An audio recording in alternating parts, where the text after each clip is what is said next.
Kajian kita adalah kajian kritis berdasarkan Al-Quran dan hadis, diperkuat dengan data. Jadi, kajian kita berbasis pada dalil dan data. Karena itu, siapkan Al-Quran dengan pikiran terbuka.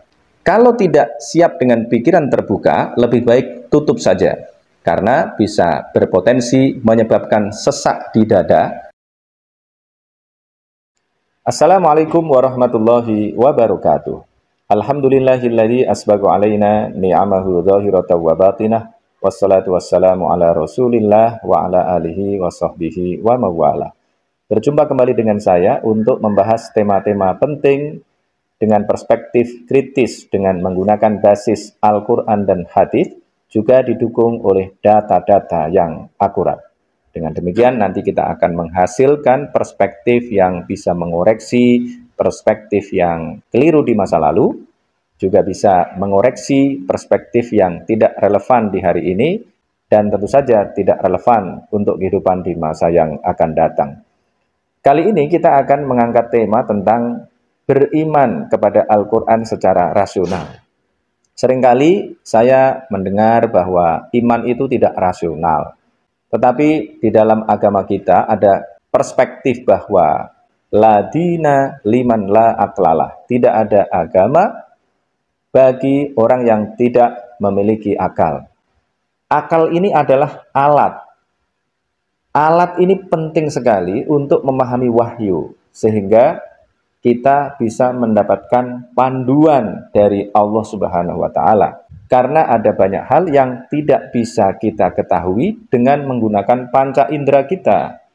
Maka yang tidak bisa diketahui dengan panca indera kita itu memerlukan informasi yang akurat dari orang yang mendapatkan informasi dari Allah Subhanahu wa Ta'ala. Orang yang mendapatkan informasi itu namanya adalah nabi. Nabi itu berasal dari kata naba'a. Naba'a berarti menginformasikan atau menceritakan. Maka nabi artinya adalah orang yang menginformasikan, menceritakan, memberitahukan. Yang diberitahukan adalah sesuatu yang dengan panca indera manusia ini tidak bisa ditangkap. Apa itu? Hal-hal yang gaib. Maka hal-hal yang gaib itu wajib diimani. Kita beriman kepada yang gaib berdasarkan apa? Berdasarkan Al-Quran. Tidak bisa dengan akal kita sendiri kalau itu.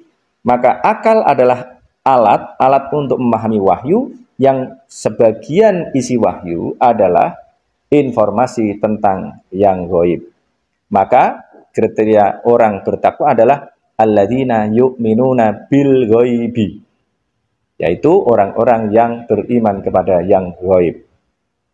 Untuk bisa beriman kepada yang gaib tadi itu diperlukan iman yang paling dasar, yaitu iman kepada Al-Quran. Karena segalanya itu bersumber dari Al-Quran. Kalau kita tidak punya iman kepada Al-Quran, maka kita tidak bisa beriman kepada yang lain-lain. Ini adalah dasarnya. Lalu bagaimana cara kita bisa beriman kepada Al-Quran? Ini yang akan kita bahas pada kesempatan ini. Ada 4 argumen kita beriman kepada Al-Quran secara rasional. Yang pertama adalah Al-Quran memiliki bahasa sastra yang tinggi yang mengalahkan orang-orang jenius pada saat itu. Orang-orang jenius ini adalah orang-orang yang dijuluki sebagai asy-syu'ara. Mereka adalah para penyair yang memiliki karya sastra yang luar biasa. Kemudian yang kedua adalah isyarat ilmiah di dalam Al-Quran makin banyak yang terbukti. Yang ketiga adalah prediksi Al-Quran terbukti. Kemudian yang keempat, ini masih bisa diperdebatkan dan banyak juga yang menggugat. Karena itu kalau yang keempat ini tidak kita bahas juga tidak masalah. Al-Quran tidak seperti kitab-kitab suci yang lain bisa dihafalkan di luar kepala. Makin banyak sekarang ini orang yang bisa menghafalkan Al-Quran. Tapi sekali lagi yang keempat ini masih bisa diperdebatkan. Yang pertama adalah Al-Quran memiliki bahasa sastra yang sangat tinggi. Dan bahasa sastra yang tinggi inilah yang menjadi bukti bahwa Al-Quran betul-betul adalah mukjizat dari Allah Subhanahu wa Ta'ala. Mukjizat berasal dari kata a'jaza yu'jizu i'jaz. Mu'jizah artinya adalah melemahkan, mengalahkan. Kenapa Al-Quran diturunkan dengan bahasa yang sangat indah? Latar belakangnya adalah masyarakat yang dihadapi oleh Nabi Muhammad adalah masyarakat yang gila sastra. Jadi yang dianggap sebagai orang hebat pada saat itu diantaranya adalah orang yang memiliki kemampuan untuk menggubah syair-syair. Nabi Muhammad hadir dalam masyarakat yang gila sastra itu tadi. Maka bisa kita analogkan juga dengan nabi-nabi yang lain, misalnya Nabi Musa, karena berhadapan dengan para tukang sihir yang menjadi pembantu-pembantu Fir'aun, maka Nabi Musa diberikan tongkat ajaib. Ini sering saya sebut. Tongkatnya ini mengalahkan keahlian sihir para tukang sihir yang pada saat itu bisa mengubah tali-tali menjadi ular. Tapi ular yang dibuat oleh para tukang sihir itu kemudian dimakan oleh ular yang berasal dari tongkat Nabi Musa. Ini adalah tongkat ajaib. Tongkat Nabi Musa juga bisa membelah lautan, disaksikan oleh banyak orang, sehingga Nabi Musa dan para pengikutnya kemudian bisa melewati Laut Merah. Kemudian Nabi Isa juga begitu. Nabi Isa menghadapi tabib, menghadapi dokter-dokter hebat. Karena itu mukjizat yang diberikan kepada Nabi Isa adalah bisa mengobati orang sakit, bahkan bisa mengobati orang yang sakit bawaan sekalipun. Sekali dalam Al-Quran disampaikan bahwa Nabi Isa bisa menghidupkan orang mati dengan izin Allah. Nah, karena Nabi Muhammad menghadapi para penyair yang hebat-hebat, maka Allah Subhanahu wa Ta'ala memberikan mukjizat berupa Al-Quran yang kalimat-kalimatnya indah sekali. Sejak awal diturunkan, bahkan membuat Nabi Muhammad terkaget-kaget sebenarnya. Ketika Nabi Muhammad bertahanus di Gua Hira, kemudian Nabi Muhammad mendapatkan wahyu yang pertama, Iqra' bismi rabbikal ladzi khalaq, khalaqal insana min 'alaq, Iqra' wa rabbukal akram, alladzi 'allama bil qalam, 'allamal insana ma lam ya'lam. Rimanya adalah qaf, qaf, mim, mim, mim. Ini adalah rima yang bagus sekali. Isinya juga menggetarkan. Kemudian ayat-ayat berikutnya juga adalah ayat-ayat yang memiliki rima yang bagus. Kemudian isinya juga membuat orang yang membacanya pasti akan merasa ada sesuatu yang luar biasa.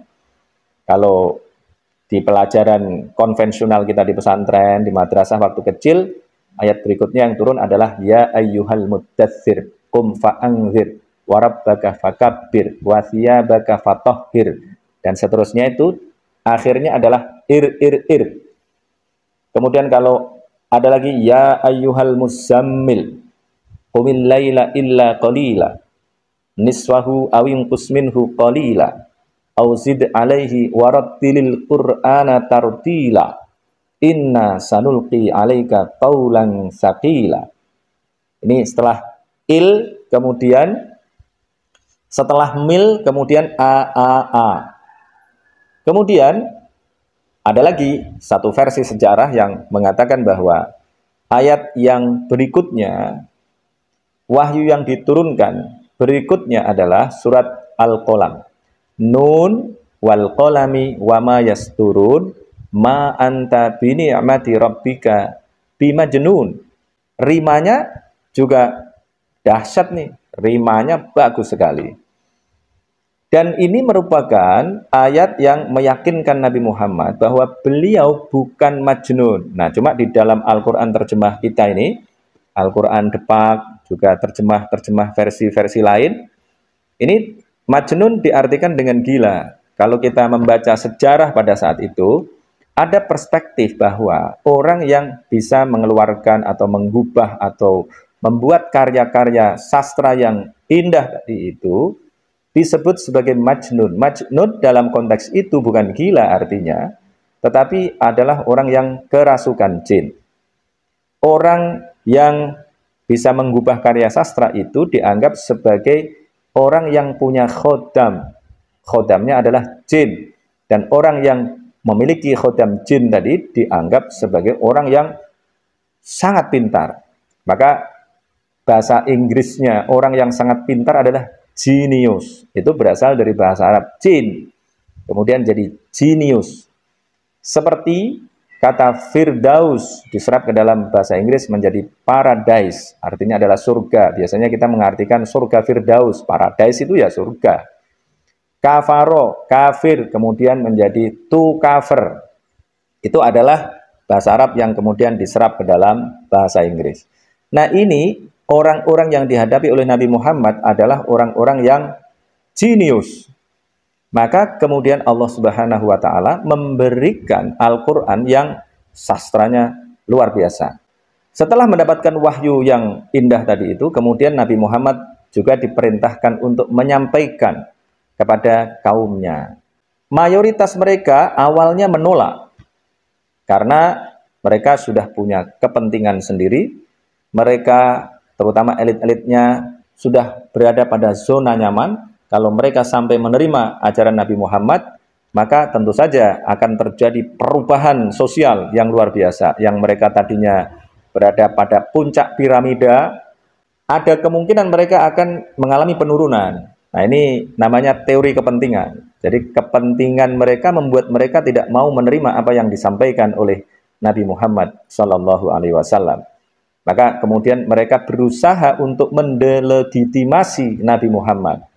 Cara mendelegitimasi yang paling awal dilakukan adalah menuduh Nabi Muhammad sebagai sekedar majnun.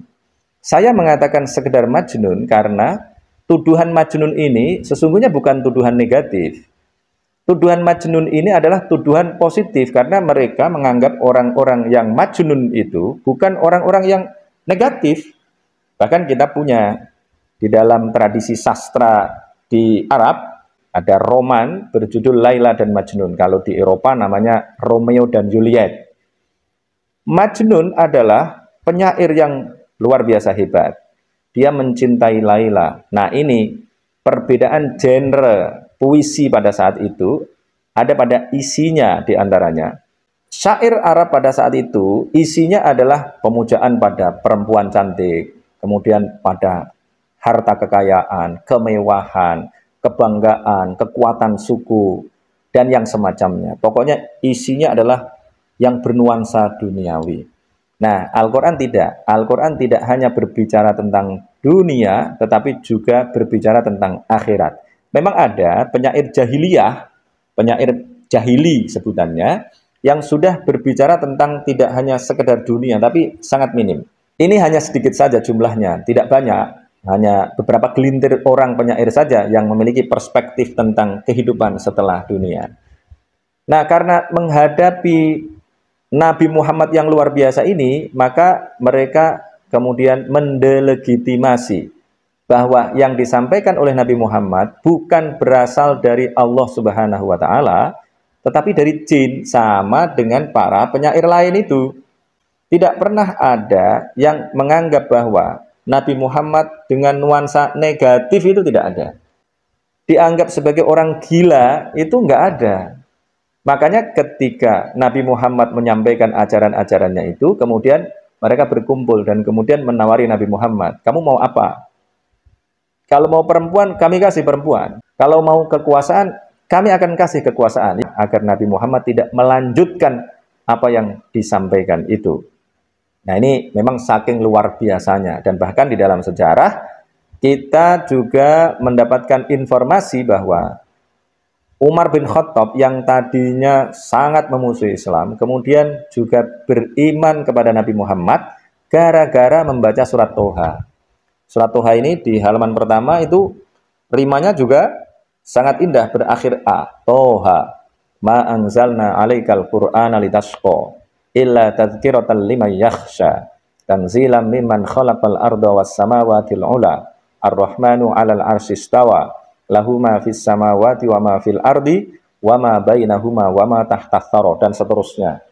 Ini surat yang ayat-ayatnya pendek-pendek tetapi isinya sangat menggetarkan. Isinya juga ada ceritanya tentang Nabi Musa dan lain-lain. Nah, ini adalah ayat-ayat yang menunjukkan bahwa memang ada sesuatu yang berbeda dibandingkan dengan karya sastra yang digubah oleh para penyair Arab pada saat itu. Karena Nabi Muhammad sudah menyampaikan, tetapi mereka terus menolak, maka tidak ada cara lain kecuali menantang. Dan ini menjadi bukti bahwa majnun yang disampaikan oleh Al-Quran artinya memang bukan gila. Yang dilakukan oleh Nabi adalah menantang mereka untuk membuat yang seperti Al-Quran.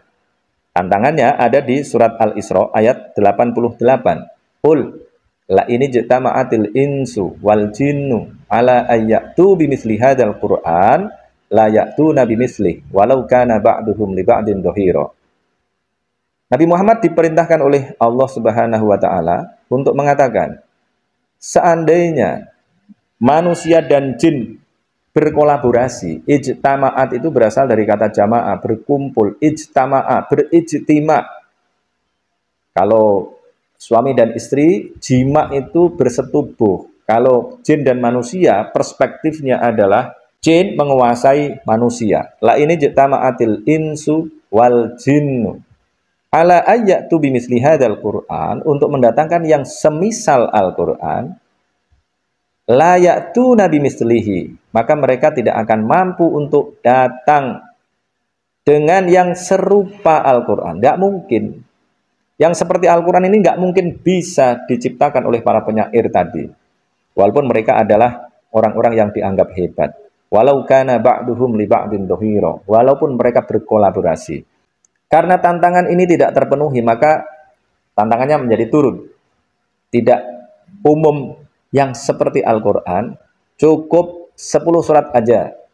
Ada di juz 12 halaman 2. Silahkan langsung dibuka agar kita betul-betul memahami apa yang dikatakan oleh Al-Quran. Am yaqulu naftara qul fa'tu bi asyri suwarim mithlihi muftariyat wad'u man istata'tum min dunillahi in kuntum shadiqin. Silahkan dibuka surat Hud ayat 13. Am yaqulu naftara, mereka bahkan mengatakan bahwa Nabi Muhammad mengada-adakan Al-Quran, ngarang Nabi Muhammad. Maka kemudian Nabi Muhammad diperintahkan oleh Allah Subhanahu wa taala untuk menantang lagi. Qul, katakanlah Muhammad, fa'tu bi asyri suwarim mithlihi muftariyat. Mereka suruh itu mendatangkan yang tidak banyak-banyak, 10 surat saja yang mereka gubah itu.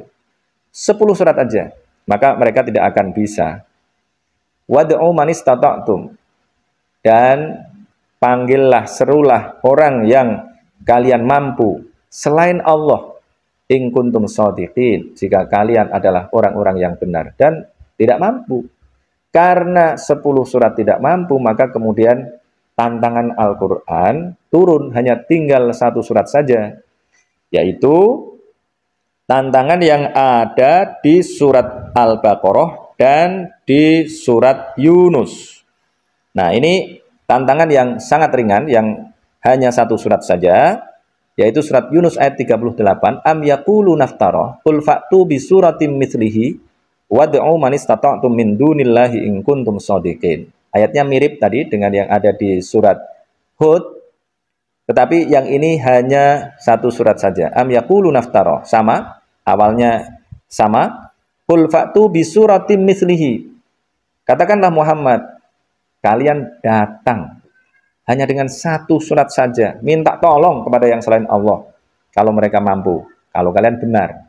Ternyata gak mampu. Dan tantangan cuma 1 surat ini ada juga di surat Al-Baqarah ayat 23. Ini tentu saja banyak yang hafal. Wa in kuntum fi raibim mimma nazzalna ala abdina fa'tu bi suratin min mithlihi wad'u syuhada'akum min dunillahi in kuntum shadiqin. Ini adalah tantangan yang minimalis. Dan jika kalian berada dalam keraguan-raguan tentang sesuatu yang kami turunkan kepada hamba kami, Nabi Muhammad maksudnya, maka datanglah dengan membawa 1 surat saja yang seperti Al-Quran. Bad'u syuhada'akum min dunillahi in kuntum shadiqin. Sama, ini perspektifnya sama, hanya 1 surat saja, ternyata tidak bisa. 1 bukti bahwa Al-Quran memang bukan buatan manusia, bukan hasil kolaborasi antara manusia dengan jin. Kalimat-kalimatnya sangat indah, Dan kalimat-kalimat indahnya ini melampaui kemampuan para penyair pada saat itu. Nuansa sastra itu terutama dalam rimanya dan kemudian dalam isinya yang sangat berbeda, itu sangat terasa di dalam ayat-ayat Makkiyah. Misalnya surat Al-Fil, alam taro kaifa fa'ala rabbuka bi ashabil fil, alam yaj'al kaidahum fi tadlil, wa arsala alaihim tayran ababil, tarmihim bihijaratin min sijil, faja'alahum ka'asfin ma'kul. L semua belakangnya. Kemudian ini sering saya sebut, sekaligus saya ingin mengoreksi bacaan yang sudah benar tetapi belum tepat. Surat Al-Asr biasanya dibaca dengan wal asri innal insana lafi khusrin illa dan seterusnya. Yang paling tepat adalah wal asr innal insana lafi khusr illa alladzina amanu wa amilus solihati wa tawasaw bil haqqi wa tawasaw bis sabr. Juga surat Al-Qadr, inna anzalnahu fi lailatul qadr wa ma adraka ma lailatul qadr, lailatul qadri khairum min alfi syahr, tanazzalul malaikatu warruhu fiha biizni rabbihim min kulli amr, salamun hiya hatta matla'il fajr. Biasanya dibaca min kulli amrin salam. Jadi R-nya hilang satu. Kemudian lagi ada surat Al-Lahab, tabbat yada abi lahabi wa tab, ma aghna anhu maluhu wa ma kasab, sayasla naron dzata lahab. Ada juga yang baca dzata lahabi wa mraatuh. Hilang satu kolkolahnya. Dzata lahab wa mraatuhu hammalatal hatab fi jidha hablum mim masad. Itu yang tepat. Nah, ini menunjukkan bahwa memang Al-Quran bukan karya manusia. Bukan karya manusia yang berkolaborasi dengan jin. Al-Quran ini berasal dari Allah Subhanahu wa Ta'ala yang diwahyukan kepada Nabi Muhammad Sallallahu Alaihi Wasallam. Ini adalah bukti yang pertama, rasional, karena Al-Quran sudah memberikan tantangan dan tidak terjawab. Kalau ada yang mampu membuat seperti Al-Quran, satu surat saja berarti klaim Al-Quran sebagai kebenaran yang berasal dari Allah Subhanahu wa Ta'ala sudah gugur. Tapi karena tidak ada satupun yang mampu membuat seperti yang dibuat oleh Al-Quran, maka klaim Al-Quran yang benar bahwa ini memang berasal dari Allah Subhanahu wa Ta'ala.